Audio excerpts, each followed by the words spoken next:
My name is Brian Frank. I'm an investor in the technology sector, focusing on food science and technology. I grew up in a wonderful household in the suburbs of Philadelphia. When we found out that my father had pancreatic cancer, it was a shock to everybody. My family history is that we had some indicators of cancer-related issues, but nothing really definitive. It was spotty history in our family history, but I wouldn't say it was clear.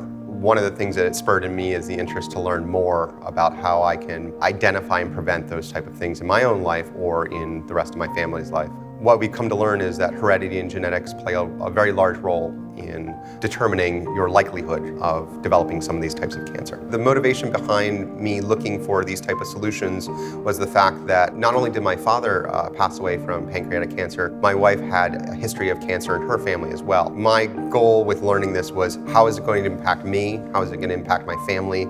And long term, how is it going to impact the future we want to have, which is with children, so that we can plan appropriately. And the testing and the capabilities that things like color give us is time and ability to make those adjustments. I happen to be in a very rare situation where both my wife and I have tested positive for BRCA2 genetic mutations. Men can develop cancers from the genetic mutations as well. They have several noted cancers that develop in men based on the BRCA2 mutation. It gives us the opportunity to learn about how this will affect our bodies as well. Also, it means that as men, we should start health screening for cancer earlier in our lives because of this situation. The information that you receive from your genetic testing is very empowering. There's a lot of things we can do now that we have information to get better health care, more screening for cancer, early detection of cancer, so that we can treat it before it becomes a major issue. I think that's the number one thing is we don't ever want to have to uproot our life to cancer,